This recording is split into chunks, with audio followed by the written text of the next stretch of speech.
بسم اللہ الرحمن الرحیم۔ صحیفہ سجادیہ، دعائے استقبال رمضان۔ اے اللہ، میں تجھ سے اس مہینے کی حق و حرمت اور نیز ان لوگوں کا واسطہ دے کر سوال کرتا ہوں جنہوں نے اس مہینے میں شروع سے لے کر اس کے ختم ہونے تک تیری عبادت کی ہو،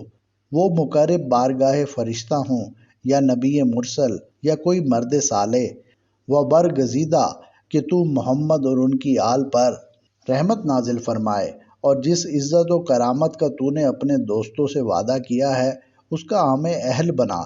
جو انتہائی اطاعت کرنے والوں کے لیے تو نے اجر مقرر کیا ہے وہ ہمارے لیے بھی مقرر فرما، اور ہمیں اپنی رحمت سے ان لوگوں میں شامل کر جنہوں نے بلند ترین مرتبے کا استحقاق پیدا کیا۔ اے اللہ، محمد اور ان کی آل پر رحمت نازل فرما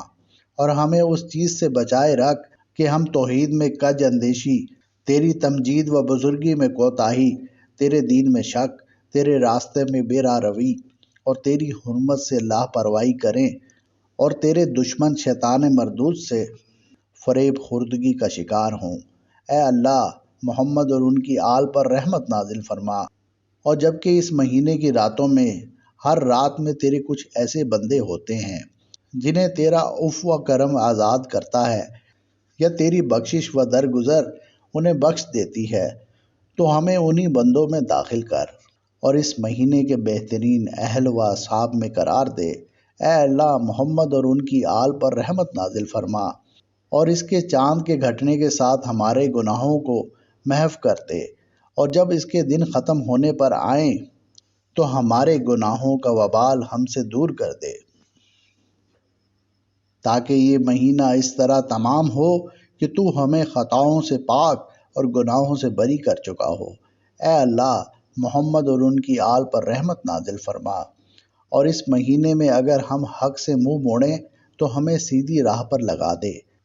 اور کج روی اختیار کریں تو ہماری اصلاح و درستگی فرما،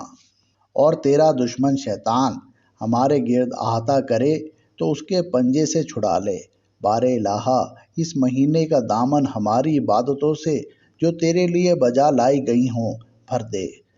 اور اس کے لمحات کو ہماری اطاعتوں سے سجا دے، اور اس کے دنوں میں روزے رکھنے اور اس کی راتوں میں نماز پڑھنے، تیرے حضور گڑ گڑانے، تیرے سامنے و عجز و الحاح کرنے اور تیرے روبرو ذلت و خواری کا مظاہرہ کرنے، ان سب میں ہماری مدد فرما، تاکہ اس کے دن ہمارے خلاف غفلت کی اور اس کی راتیں کوتاہی و تقصیر کی گواہی نہ دیں۔ اے اللہ، تمام مہینوں اور دنوں میں جب تک تو ہمیں زندہ رکھے ایسا ہی قرار دے، اور ہمیں ان بندوں میں شامل فرما جو فردوس بری کی زندگی کے ہمیشہ ہمیشہ کے لیے وارث ہوں گے، اور وہ کہ جو کچھ خدا کی راہ میں دے سکتے ہیں دیتے ہیں، پھر بھی ان کے دلوں میں یہ کھٹکا لگا رہتا ہے کہ انہیں اپنے پروردگار کی طرف پلٹ کر جانا ہے، اور ان لوگوں میں سے جو نیکیوں میں جلدی کرتے ہیں، اور وہی تو لوگ ہیں جو بھلائیوں میں آگے نکل جانے والے ہیں۔ اے اللہ، محمد اور ان کی آل پر اور ہر گھڑی اور ہر حال میں اس قدر رحمت فرما جتنی تو نے کسی پر نازل کی ہو، اور ان سب رحمتوں سے دگنی چگنی کے جسے تیرے علاوہ کوئی شمار نہ کر سکے۔